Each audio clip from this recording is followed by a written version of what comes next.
Right after picking dates, choosing a Disney resort is what makes a trip real and ready to book. That resort is home for the duration of the trip. It's where we go to relax, to end the day, and we count on the resort for transportation and coffee each morning. It's a huge decision. So today we're starting our assessment of resorts for our upcoming trips, beginning with Disney Vacation Club properties and DVC Point Rental.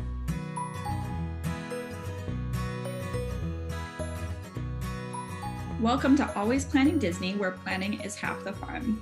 I'm Cheryl. And I'm Melissa.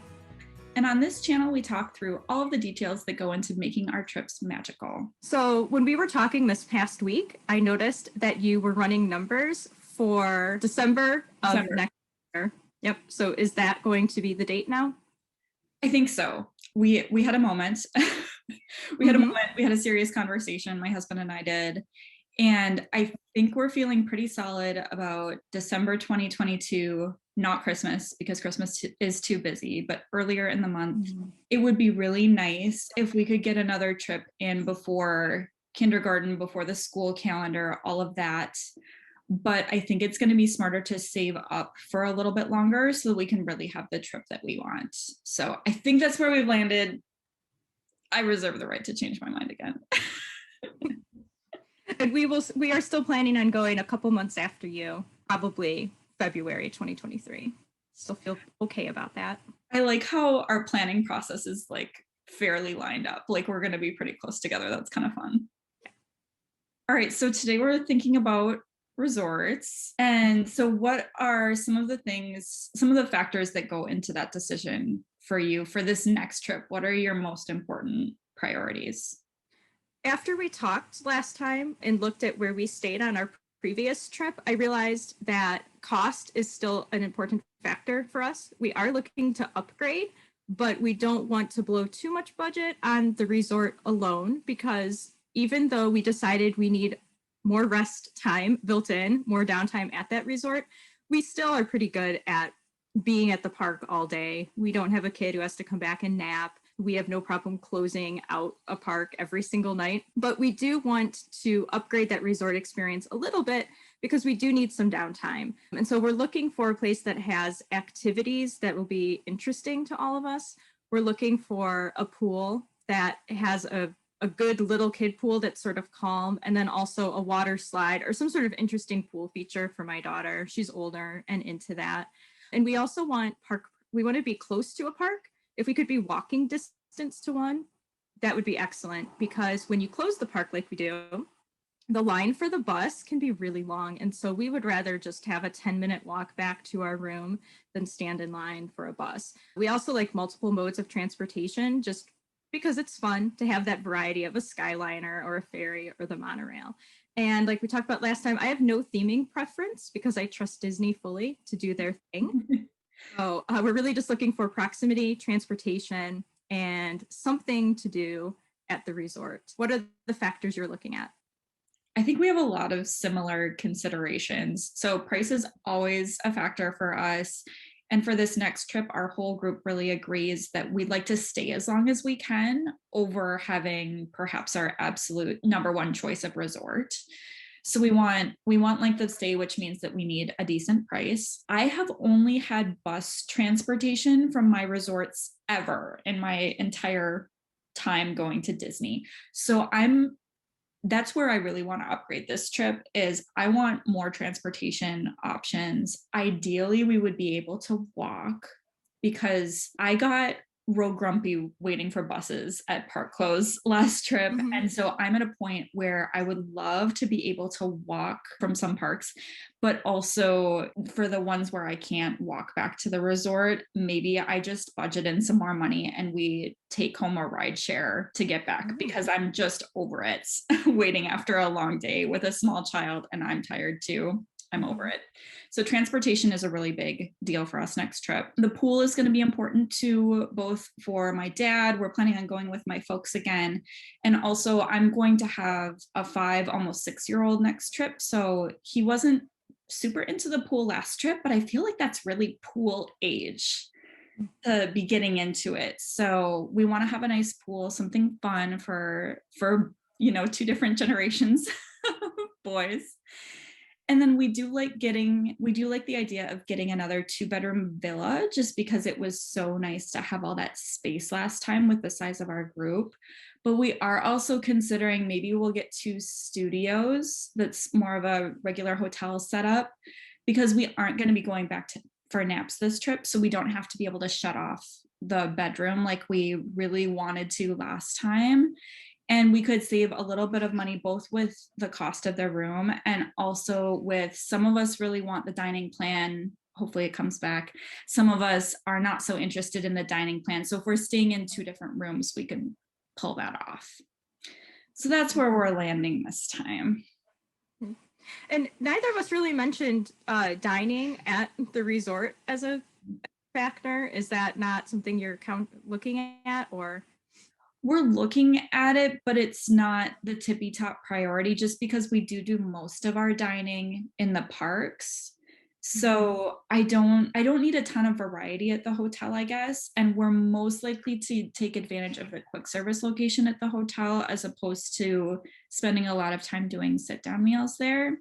So it's not my number one factor. It is a factor for us because we like to eat at Disney, but not number one.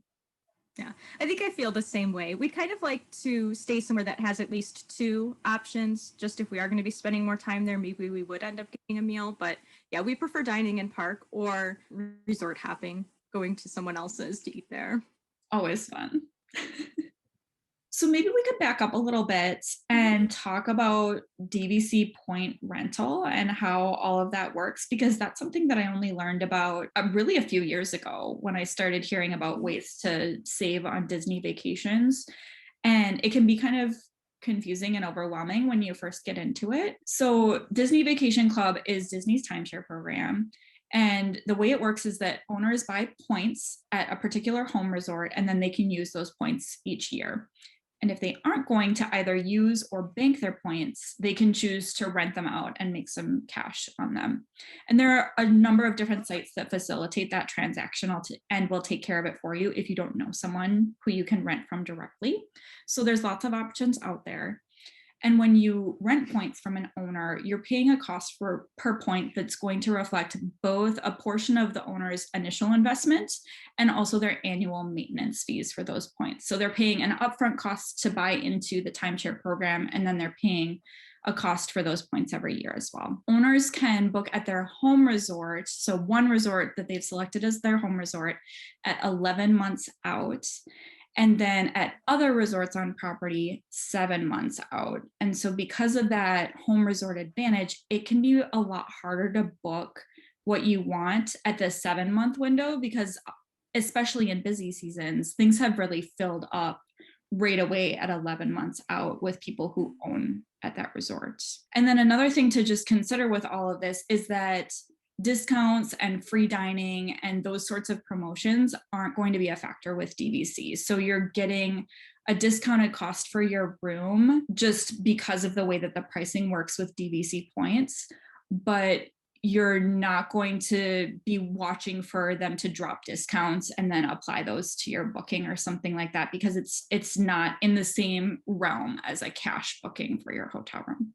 So that's kind of an overview of how it works, but I know you have some questions about the whole thing. Yeah, we have never rented DVC points. I've always done park tickets, resort, if we're doing a dining plan, sometimes even the flight. I usually book it all at once in a bundle because I know that it's done. I know that everything is attached to my Magic Band. It's completely worry-free. Disney gives me like a single confirmation number and we're good to go when we show up.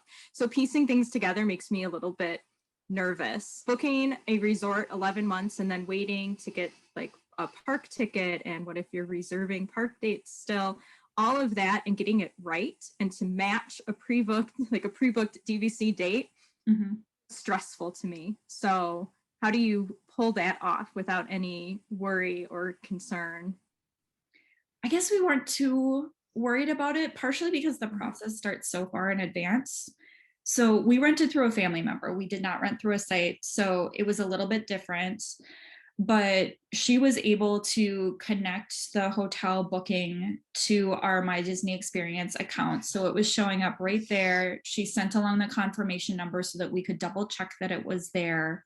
We actually did do a dining plan last trip, and she had to book that for us. I'm not sure how that works through one of the big sites. So that would be something to look into if you're thinking dining plan next trip.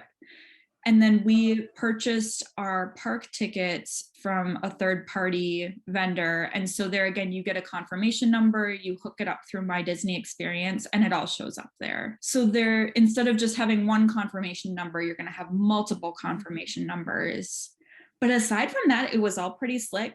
It all showed up just fine. I'm sure we could have talked to someone if it didn't. It wasn't really an issue for us. Oh, that's good to know. Because when you look to go in February, sometimes you can't reserve, you can't get park tickets or reserve until I feel like a little closer to the date than when you go later in the year. Although I feel like Disney is now opening the calendar up for a much longer period of time. So it might be less of I like to sit down once and just book everything and have it be done. We definitely sat down multiple times because we didn't buy our park tickets until much later, since we knew that we were going at a quieter time of year. So we weren't concerned about availability because we knew we would be able to get park tickets.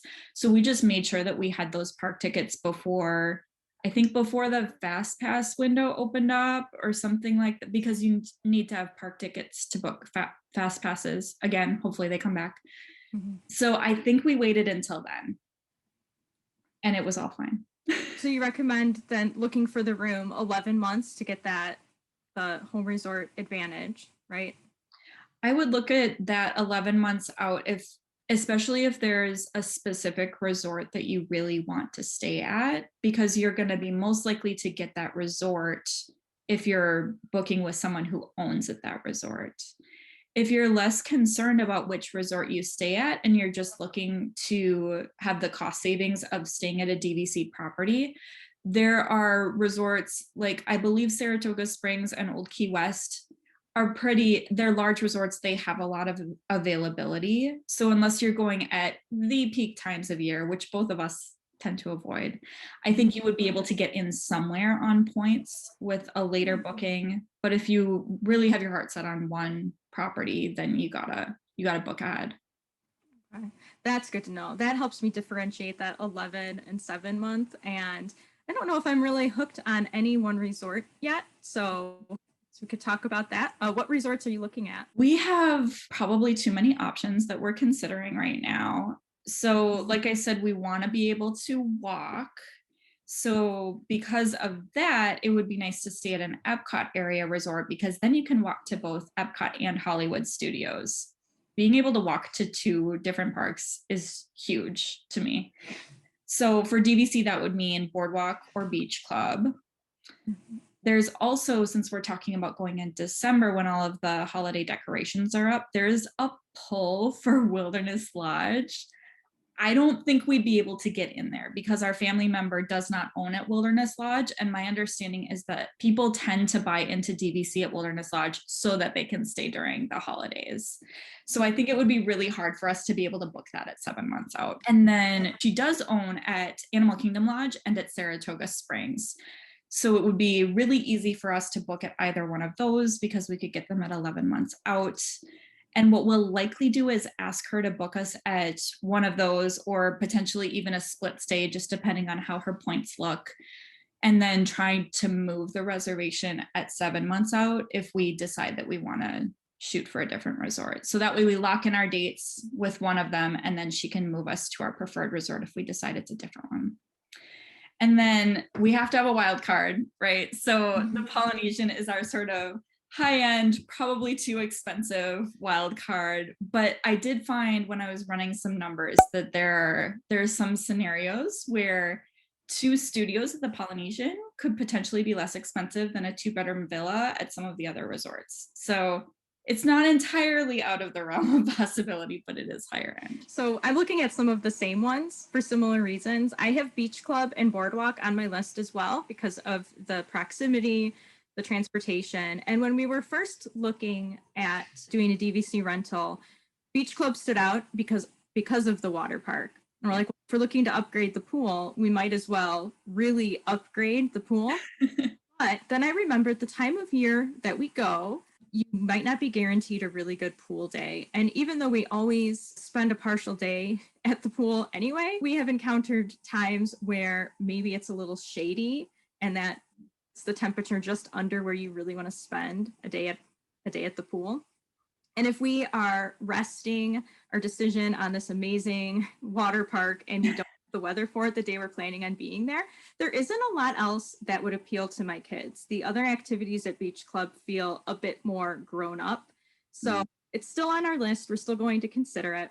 But we have Boardwalk because that I feel has broader appeal for all of us. So that's definitely on our list. I have Polynesian also, because I remember looking a few years ago when we considered renting points last time and also found that it could be a possibility. So I put it on there because I think it's a Disney bucket list for everybody staying at the Polynesian. Saratoga is on our list as well. Is that walking distance to Disney Springs? Is that why I have that on here? It is, yeah. That's what I thought, because another thing, we would be okay being walking distance to Disney Springs. It opens up dining options for us for the day that we're relaxing at the resort, and that felt okay. And my wild card is Riviera. I want to go to Topolino's, and so it would be right there. It's beautiful. I don't know if it would be in the budget, but we have the Skyliner. It meets a lot of the things we're looking for. So I just tossed it in there for a point of comparison. So is one of them a front runner for you right now, or you're still kind of feeling it out? Like, how are you feeling about it? Yeah, I'm still feeling it out, and I want to compare it to other properties where we're not doing DVC point rental. But what I did is I used a comparison tool that I remember that I heard about years ago. It was either on This American Life or Radiolab. It is a decision-making tool where you enter the points of comparison. So for us, that would be the transportation, park proximity, pool, resort activities, dining, and you give them each a weight, how important it is to you. So dining's not super important to us. We really just would prefer like 2 options that are either there or nearby. So that has a weight of 1, but price is really important. So price would be given a weight of 3. And you just sort of assess everything you're choosing between and let the spreadsheet do the calculations for you. It takes the emotional factor out of it. So where I would always be looking at Polynesian in a the spreadsheet would tell me that it's clearly probably not the best choice. And so when I ran some numbers through that, Boardwalk came out as the leader, which was kind of a surprise. But then when I looked at it, I realized, well, it has the things we're looking for. It's walking distance, the pools and activities for the kids are all in line with what they want to do. And price-wise, it's more affordable than some of the other things I had on my list. I had actually thought about the Boardwalk for you, since I know that you love Epcot so much. And because Beach Club is one of the more expensive DVC resorts because you're paying for Stormalong Bay. And so that's a big jump from, in terms of upgrading your resort. That's a big upgrade. Do you have a front runner? So we use the same nifty tool, and we'll link that below because it was so cool to see yours, and I had to do my own as well because it's just really neat. And so I ran the same sort of numbers for ours, and price was the most important, transportation was next most important, and then everything else was about equal for us. So we also considered the pool, the dining, and then what my husband is calling the X factor in terms of theming and other amenities and the rooms and just all of that sort of random stuff that kind of fits into our consideration. And this actually came out with a front runner that was exactly what we had been thinking the front runner would be. So we also are looking at the Boardwalk as our number 1 choice for this next trip in terms of DVC. So we need to run some comparisons with non-DVC options and make sure that it's best to go this route. But we were more surprised so Beach Club came next for us because of the transportation bit. But then we were surprised that Animal Kingdom Lodge and Saratoga Springs wound up as sort of the next choices. We thought that maybe Wilderness Lodge or Polynesian would outrank them, but I think because they're pricier, they didn't. So that was really interesting.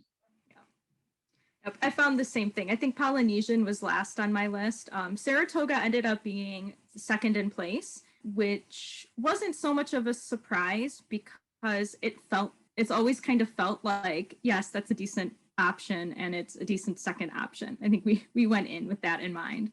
And that's exactly where it turned up after we ran the numbers. So maybe we'll both wind up at the Boardwalk next trip. We might. Have you ever stayed there or visited? I have only boated by. That's the most I've done. So I don't think I've even walked into their lobby. I think I have just looked at it from the boats. Yeah, same. I have never been there. So It would be really exciting and fun. And it would be so nice to be able to walk. yeah, especially closing out at Epcot. And when we park hop, we often end up there at the end of the night just because it's so beautiful and late night snacking, take a walk around. Yep. And we also thought it would be nice if we park hopped where we spent most of the day at one of the other parks and then had a dinner reservation at Epcot, because then we could enjoy more of those restaurants that we're really interested in and easily get back to our hotel. Thanks so much for tuning in and planning along with us. Let us know in the comments, are you a DVC member? Have you ever rented points? Which DVC resort is your favorite? And if you've been to Boardwalk, we'll take reviews and tips. And if you'd like to hear more about our Disney plans, including which non-DVC resorts we're considering for our upcoming trips, be sure to subscribe.